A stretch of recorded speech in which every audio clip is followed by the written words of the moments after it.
Hello everyone, welcome back to my channel. Just want to make a video about how in about a few weeks we went from an economy that was booming to an economy that is on the verge of collapsing. So I want to start off by saying to those individuals in their conspiracies when it comes to capitalism.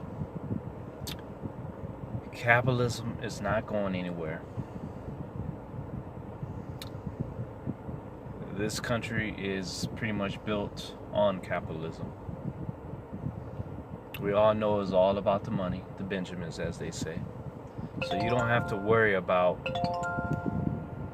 this ideology of capitalism ever going away. It's here and it's always going to be here. That being said, I want to let everyone know that right now is a time for those who are weak to become strong, and for those who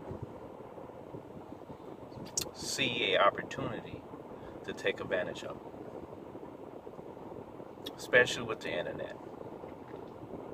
Because I've been thinking about this for months, years, and I was always wondering, why are people so focused on trying to have a business with brick and mortar?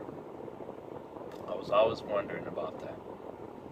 I was always wondering, when will people catch on to the internet where everyone is pretty much working from home or starting a business from home? Because the overhead is much cheaper, where you have less employees, you don't have to pay rent for a brick and mortar, where you can be able to control majority of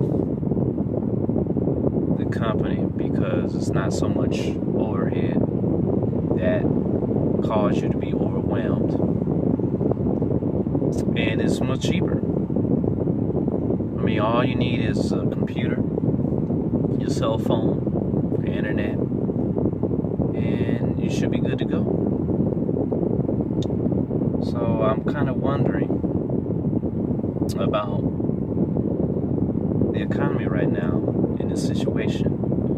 So you mean to tell me after a few weeks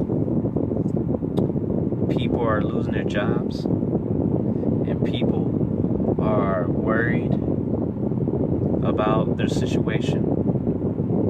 Now, I can understand maybe 3 months, 6 months from now, yes, you need to be concerned. But after 2 weeks, you mean to tell me that people and businesses are not able to pay their rent, take care of their employees, and keep stores open right now?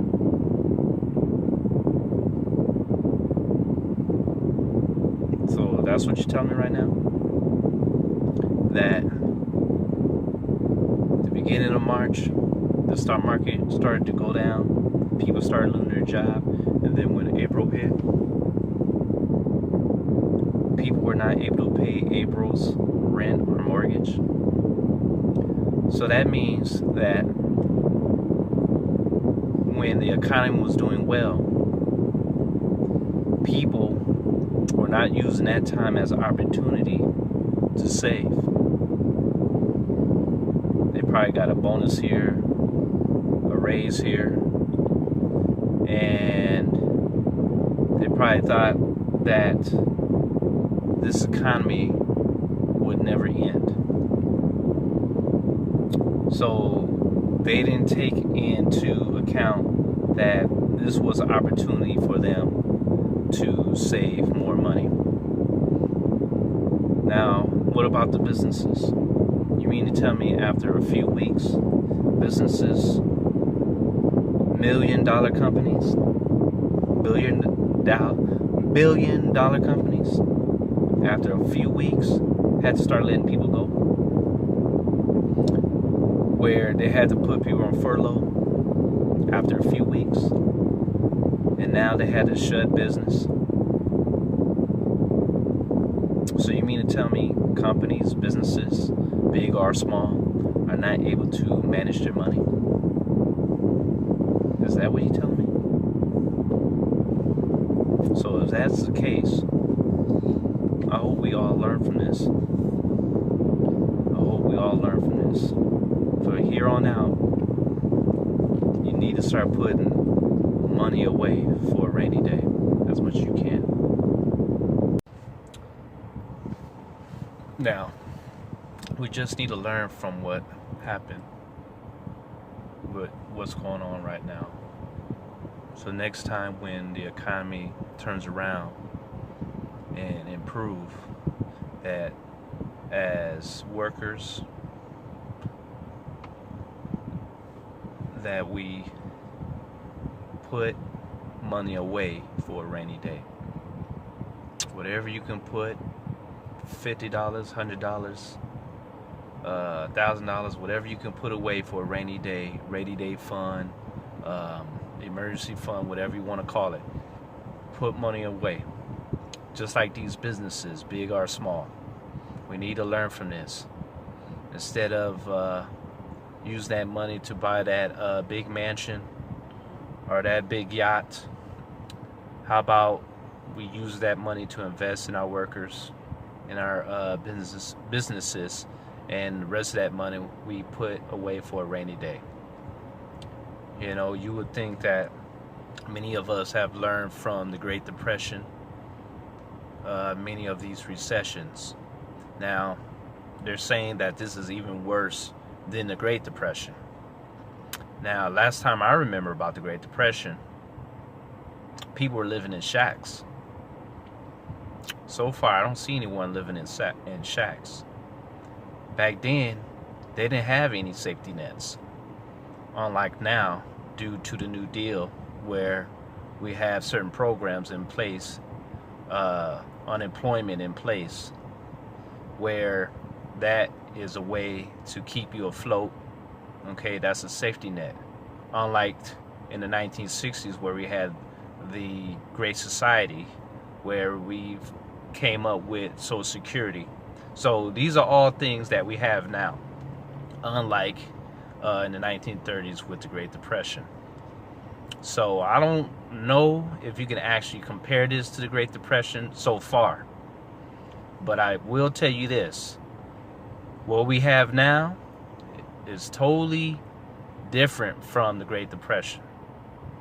Okay, because back then everything was lost, from their homes, from their businesses.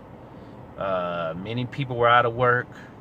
There were no safety nets. There was no unemployment. There was no Social Security. There were no programs, you know. And before the Great Depression, many of the presidents, along with the president at the time, Herbert Hoover, okay, many of them were practicing less intervention from the government.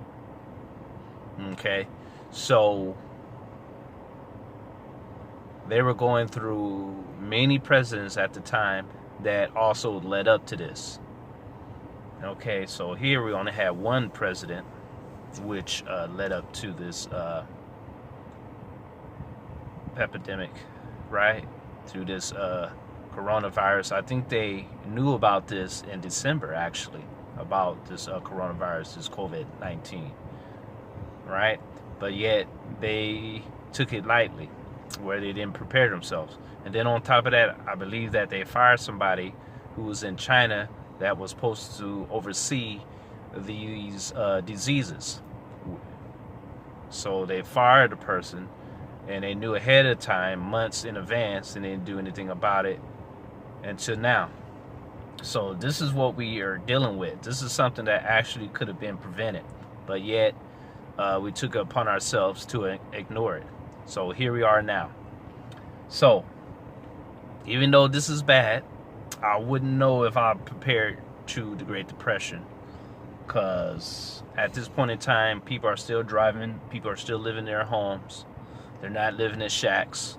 They're not traveling to one state to the next right now. I think people are still steady in their homes.